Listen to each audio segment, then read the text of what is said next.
Get started. Everyone, I'm Zach, and thank you for joining us today. Oxana is a senior UX researcher at Vanguard and specialized in accessibility and inclusive design. She's in a very interesting place as she bridges the gap between her accessibility team and the CXD department, which builds digital experiments. In order to help her at her job, she's built out a panel for herself that consists of people who are blind, colorblind, have autism, maybe Down syndrome, and other disability types. So today, she's going to talk about her journey building this accessibility panel. Without further ado, I present to you Oxana. Hi. Thank you so much, Zachary. That was so great. Hi, everybody. I'm so excited to be here. It's been such a journey building out this panel, so I'm very excited to share out the work that I've been doing and how it's going. So let me share my screen.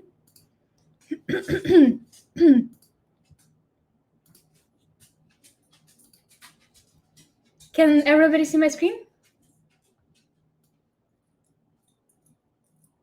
See it. I believe we can see it. Okay, good. I have a lot of windows open, sorry.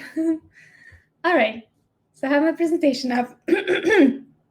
Zach, can you see my presentation? Yes. Okay, good. All right, so thank you everybody for joining. My name is Oxana, and we'll be talking about building an accessibility panel. So just a quick overview of what's going to be in this presentation. So I want to introduce the topic of accessibility and inclusion. I want to talk a little bit about why it's important for inclusion to be considered, why it's important that we are inclusive and accessible as well. I will talk about how I went about building the accessibility panel.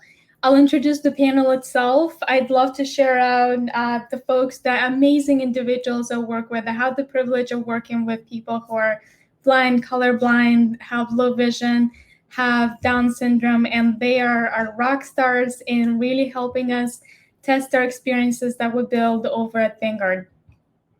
I also want to share the research that we've conducted with the panel, the insights that we've learned so far about how people with disabilities manage their money and invest. And then I'm going to share out a couple of things about the panel. So what's next for our panel? What are my next steps?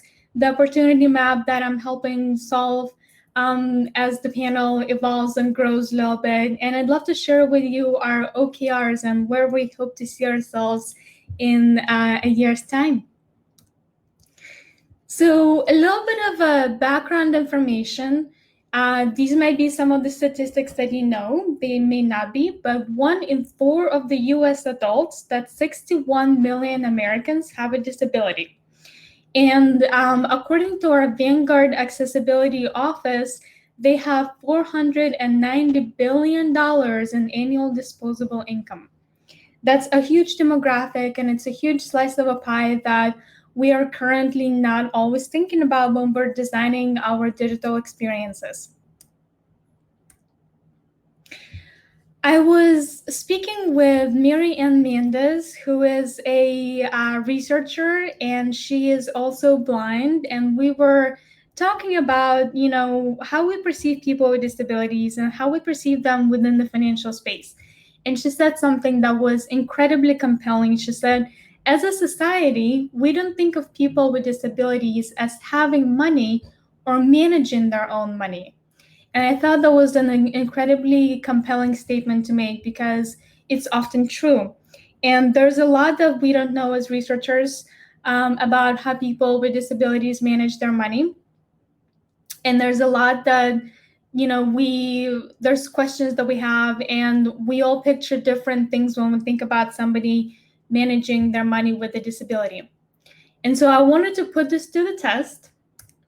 I have an Adobe Stock account, and so I searched person managing finances, and hundreds of results came up. I had images of people managing their finances together with a partner, by themselves, in an office setting, in the professional setting. We had illustrations, we had icons, anything. There was a plethora of choices.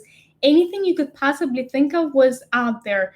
Person managing finances is an incredibly populated keyword to search for. I then refined my search and I said, okay, person with disabilities managing finances. And only 2 results came up, none of them showing a person. So I thought that was quite an interesting thing. So we don't think about people with disabilities as managing their own money, as having money. We don't have pictures of somebody in a wheelchair paying their bills, or somebody who is deaf and has earphones managing their finances, or speaking to an advisor. We don't have these, lifestyle shots of somebody who is blind and is getting advice on what to do in the stock market or managing their own money. And we know that these are common scenarios. There are people in the panel who I will introduce a little bit later on. But one of my favorite participants, Viviana, is blind, and she is an active investor. She day trades all the time. And so their stories are out there, but we are simply not telling their stories yet. And so that's something that we should aspire to change. So the big question is, how can people with disabilities achieve financial inclusion? Why is inclusion important? I work in the CXD department, so I work in CX, which is customer experience. And the way we think about customer experience is to say it's a holistic overview of how a person manages their money. I work in Vanguard, which is an investment firm, so I'm in the financial space. And so we'll look into the holistic overview of how somebody manages their finances, all of the channels they interact with, and everything that they touch, anything that has to do with money, versus user experience, which is more about the digital interaction that one has with a phone or a desktop or a tablet, voice, and so on and so forth. So inclusion to accessibility is what CX is to UX. Inclusion is the holistic overview of how somebody manages their finances. Financial inclusion is a holistic overview of how somebody manages their finances. Who do they bank with? How do they learn about finances? Who do they rely on to help them manage their finances? We unfortunately know that people with disabilities are less likely to have a bank account, a credit card, a credit score. Oftentimes, the family member takes on the responsibility of being the primary financial decision maker. So you'll have parents opening accounts on behalf of children, spouses taking on the financial responsibility, and simply it's a phenomena that happens that within the banking and the financial space, the able-bodied family member will take on the responsibility of financial management. And so the financial institutions are always catering towards the able-bodied individual. It's very rare to see them catering to people with disabilities. And people with disabilities, as a result, often become excluded from financial services. We do not design with them in mind. I can tell you that working in the financial industry, we never have a conversation where we have a board meeting and say, well, how would somebody who's blind think about getting financial advice? How would somebody who's deaf think about getting this product? We design for able-bodied individuals. Now, I am incredibly lucky to work in a company that wants to change that. And it is important to include people with disabilities, because when we design with accessibility in mind, everybody benefits. This is something that everybody will benefit from. These are, it's not so long ago that voice assistant was an accessibility technology, and now we all use Siri. This is something that we all use. It helps everybody. Now, another interesting fact that comes with wanting to be more inclusive is that as researchers, there's a lot that we don't know about how people with disabilities manage their money. We don't know about what makes them want to go with one company over another. We don't know about how they learn about financial management. Do they learn about investing at the same time?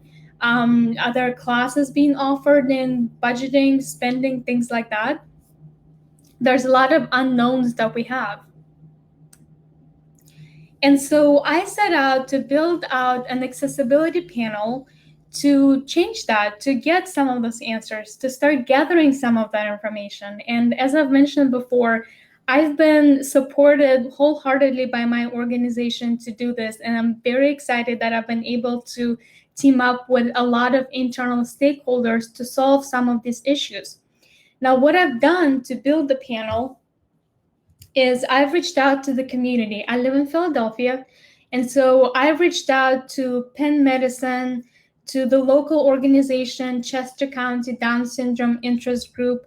I've reached out to a lot of various Facebook groups of people with disabilities, and I said, I've introduced myself. I said, this is who I am, and I'm looking to build out a panel, and I want to hear from people like you. I want to know, how do you manage your money? How do you go about learning about money? We'll have some fun conversations. Is this something you would be interested in doing? And luckily, a lot of the people have said that, yes, they are interested in this. And so I've been able to put together a panel of various abilities. I'm still growing the panel. We're going to be expanding into different abilities. But I have 4 abilities that are the most active in the panel, and I would love to introduce you to some of the folks I work with on a daily basis. So some of the panel participants that I have Down syndrome. We have Emily, Amanda, Chris, and Nate. And it is an absolute pleasure to be working with them. It's delightful to present them with information and then see what do they think about it. And we found that folks with Down syndrome have a superpower. They are able to read content and then repeat it back and then tell us, is it friendly? Did it make sense? Did we use simple enough language? Now, we have the privilege of having individuals who are on a wide range of the spectrum. So, for example, Emily and Nate went to college. They graduated from a pilot experience locally in Westchester, where they graduated from college and they read at a 12th graders level, where Amanda and Chris read at about a 6th graders level. So we are able to test out our content for comprehension and to make sure that it's understandable and it's friendly and it makes sense. Some of the teams that I work with is change of ownership team. That is when somebody passes away and leaves an inheritance, and so somebody comes to Vanguard to collect that inheritance. It's an incredibly sensitive process. We want to be friendly when we are writing all of the copy doing with change of ownership. We want to make sure that we're sympathetic, that we're getting to know the person for who they are, and that we're acknowledging their loss. And so we've done a lot of testing with Emily, Amanda, Chris, and Nate. And we said, here is some copy that we want you to read. Can you tell us a little bit about what you just read about? How did it make you feel? And how did it make you feel to talk to Vanguard about this? And across the board, everybody said, it's very sad. You're talking about somebody passing away. It's a very sad topic. But I felt like Vanguard was my friend, and I was able to, if I needed to call somebody, I would call Vanguard, and they were able to tell which ways that they would be able to get in contact with Vanguard should they need to do it. And also, they are at the range of different professions. So Emily works part-time at a medical receptionist assistant desk, where Chris owns vending machines that he operates and stocks on a daily basis. And Amanda has been working at a movie theater for 15 years. And Nate has big dreams. He wants to be an entertainer, so he wants to move to New York or LA. So it's been an absolute pleasure working with them and getting to know them as well. We have equally impressive individuals who are blind who participate in the panel. We have Viviana, Nick, Dara, Jeff, and Rhonda. And they are all in different levels of financial journey. So Viviana is an incredible individual. She is incredibly independent. She has owned and sold 2 businesses. She has had people on her payroll. Now she is self-employed and she passes the time by investing. That's something that she does to as a hobby. She is very she's not risk averse at all, so she will invest in something that she likes, and she doesn't care if she loses money. And she has lost money before, but she continues to invest. And she has been an incredible individual to show that people with disabilities do invest. And I also have to say that going back to Emily, Amanda, Chris, and Nate, they all have Vanguard accounts. Their parents have set them up for them. So they are our clients, they are investors. But because investing is a little bit difficult to understand for somebody with Down syndrome, terms like asset allocation or even an asset portfolio diversification, these are difficult concepts for somebody with Down syndrome to understand. So most of the time, their parents are the ones taking care of the Vanguard account. Versus Viviana, who does it all herself.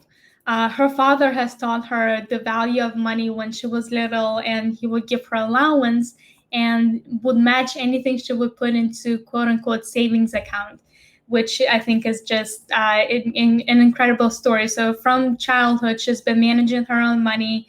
And so she's been always very, very active in investing. We have Nick, who's our youngest participant. He has recently graduated with a master's degree in user experience design, and he teaches part-time. He teaches accessibility. And Dara is a professional YouTuber who works with other folks with disabilities and teaches folks who are blind how to use the web. And he is also a poet. Jeff and Rhonda are primed for advice contestants. So Jeff is a lead front-end developer. What an incredible individual. He has taught himself how to code by listening to his wife read books about coding. He plays multiple instruments, and he's taught himself how to code, and now he's a lead front-end developer. And now he has a little bit of passive income that he has, and he wants to start investing. And guess what? He's looking for a company that is accessible, that is inclusive, a company that he doesn't have to call somebody to complete a trade. Viviana often has to do that. She does not invest with Vanguard, she invests with Fidelity. And there are certain functions that she has to get on the phone and call the company in order to complete the trade.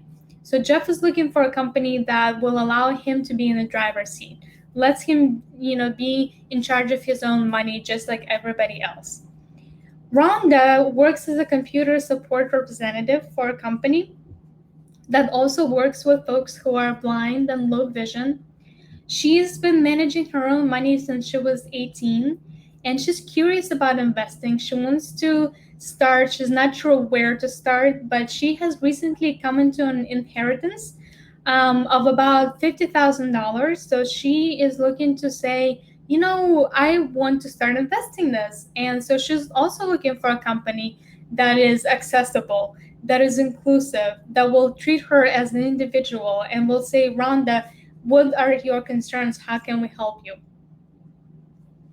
We have folks who have low vision. We have Ben, John, and Michelle. And fun fact, Ben is actually married to Rhonda. They are an adorable couple, and they are one of our wonderful rock stars who help us test content and other needs. So Ben lost a lot of his vision to diabetes, and he has 30% vision left in his right eye with no vision left in his left eye. He and Rhonda have inherited $50,000, so they're looking to start investing. They're looking to be active in what they do with their money. We have John, who works as a care coordinator at Penn Medicine for Autism Clinic. He's legally blind since age 21. He had a condition, a medical condition that caused rapid vision loss. When he was 20, he was diagnosed. By 21, he was legally blind. He doesn't believe in anything stopping him. He is a black belt in, I'm going to mispronounce it, but it's Sin Mu Hapkido, which is a type of Korean martial arts. So he stays incredibly active. He believes that it's important for people with disabilities to invest and plan for their future. We have Michelle, who's a registered nurse, who's also lost her vision rapidly due to a chronic condition. And she's had to slow down from working in a cardiac unit to being an elementary school nurse. And she lets her husband handle her finances because she needs to use a special software that enlarges the screen to 300 to 400% in order to see the entire screen. So what Ben, John, and Michelle have been doing for us, they've been testing experiences that we build that are still being in the experiment mode. So they are able to test Envision prototypes, zoom into them to 300, 400, 500%, and they're able to test those out for us and make sure that the contrast is really well defined, that they can find the CTAs really well. And of course, the fact that the voice, the brand, are we speaking their language? Are we making it easy for them to understand? What we found in testing with folks who are blind in the remote environment, it has been incredibly difficult because they're using a screen reader, a technology that reads what is out on the screen. It reads the code. So they have to test experiences that are already coded and have been publicly published. So they test our public experiences, anything that is public and client and customer facing. They have been just absolutely wonderful in testing and making sure that everything is accessible. We have a quiz on whether or not a personal advisor service is right for you. And they have found that, there's been a couple of accessibility issues with the quiz that we were able to fix thanks to these guys. So they have been incredibly invaluable in us testing our experiences. And then we have Dion and Mark, who are colorblind. So Dion is colorblind and he struggles with interpreting data and performance charts on financial websites. He's also being tested for autism. So he has two things that he has to worry about. He has to make sure that everything is really simple language and easy for him to understand.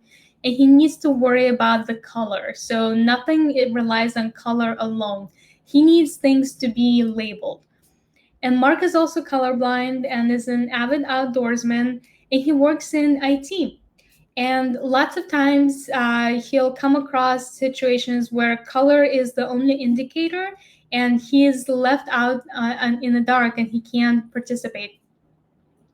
So for Dion and Mark, the most important things are data visualizations and charts when it comes to financial websites. So they test exactly that, like anything that we have to do with data visualizations, performance charts, pie graphs, asset mix. These are all data visualizations. We test them with Dion and Mark, and they have been absolutely relentless in helping us find accessibility bugs that we are able to zap right away. I wanted to pull out a couple of compelling quotes from them. So why is it important for somebody with a disability to invest? Investing is important for growth and for long-term value. You can put your money under a mattress, or you can try and grow it and turn it into more. Being blind and an investor means you have the independence. It means you're like everyone else. Just because I'm blind doesn't mean I have to rely on someone to tell me how much money I have in my wallet. Viviana went on to say, it's nobody's business how much money I have in my wallet. I should know this by myself. Having a disability doesn't mean that you are unable to succeed. It means that you have the strength and use other abilities to do so. Our money might not look the same color to me as it does to you, but as far as I know, it still buys the same amount of bread. So to date, we have been able to conduct 6 accessibility studies with 4 more being planned and executed as we speak. So what we do is we go in rotations. So each ability tests once every 3 months, and they're able to test a wide variety of experiments that we are building and different experiences that we're building. And for folks who are blind, we code the experience and host it at a URL so that the screen reader can read the content very well. And we've also been able to create a new persona, the caretaker, which has been extremely important in our understanding of how people with disabilities invest and manage their money. And we team up with internal teams and problem solving with internal CXD teams and help them understand how people with disabilities invest and manage their money. We found that people with disabilities want to be financially independent. Across the board, it is definitely a want that is out there. We know that people with disabilities are active investors who enjoy day trading.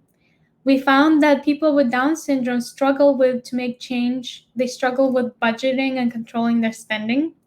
And people with Down syndrome didn't know what the word confirm in confirm password meant. So we've changed all of our experiences to now say re-enter your password again. There is a lot of different ways that different directions where we can take our panel and what we can do. So I've created this opportunity map that internally maps out who we can partner with. So what we're going to do is we're going to create a financial inclusion guide. We're going to create a marketing strategies for people with disabilities. We're going to create marketing strategies for caretakers. We're going to redesign our beneficiary education guide for ultra high net worth clients. We found that 1% of the ultra high net worth clients, these are clients that have 5 million or above, 1% of them have children with cognitive disabilities, and we're not able to educate them about investing, which is a service that Vanguard provides. So we're going to, the panel is going to help redesign the guide so that it's friendly for somebody with a disability. And we're going to keep gathering information and research on understanding how do people with disabilities manage their money, how do they invest, how do they go about doing financial daily tasks. We're going to create an accessibility foundation. These are our OKRs. This is where we're heading in the next year.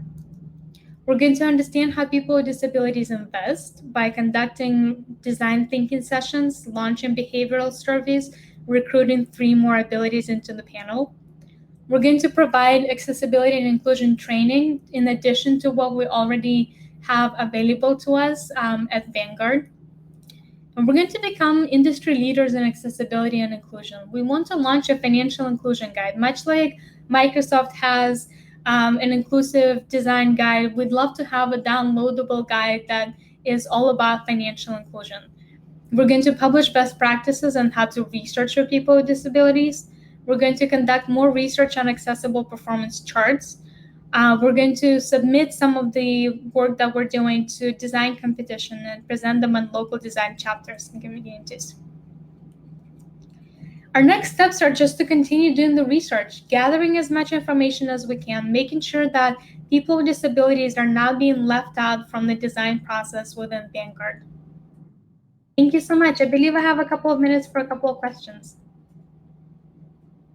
Yeah, we actually do have a question, 2 of them. First one is any suggestions on how to promote better disability representation at work? Yes, I find that bringing compelling quotes, if you can engage with people with disabilities, have them come in, have them interact with your product, have your team look at what it takes for somebody with a disability to interact with your product, create those personas, those empathy maps, really put yourself in the shoes of somebody with a disability. And then, thank you for that. Another question is, have you ever received pushback on adding new personas? Some teams may be reluctant to expand their target user profile because they see it as more work. What do you have to say in regards to that? Yes, we have encountered situations where we're building products and our teams say it's we're building it for somebody else. Now for us, what we've been able to do is say, okay, but we're also, a lot of our population that we designed for Vanguard is aging population, so these are retirees, their eyesight is going, so we're able to say, we build it for somebody with low vision, we're going to take care of our base as well. And just curious, how were the panelists ultimately selected? I've reached out to local communities, and I had a screener that they had to fill out. So they had to have a bank account. They had to be interested in learning about financial management, and they had to have a disability. Excellent, thank you. That was for one of the last questions we had here, but I do want to say I'm going to be sharing a link, and it's to continue the conversation in the Slack channel we made specifically for this talk, in case maybe anyone has any other questions or they just wanted to jump in and continue this conversation. But this has been like really great. Thank you so much, Oxana, for answering those questions and for the great presentation. It was such a... Go ahead. Sorry. No, sorry. I was going to say thank you so much for having me. Of course. It was a pleasure to have you with us. So this does conclude the session. Thank you all for attending. We hope you learned a lot and that you enjoyed this presentation. And I'm going to drop that Slack channel link right now in the chat. All right. See you later, everyone. Talk later, Oxana. Thank you. Of course. Thank you.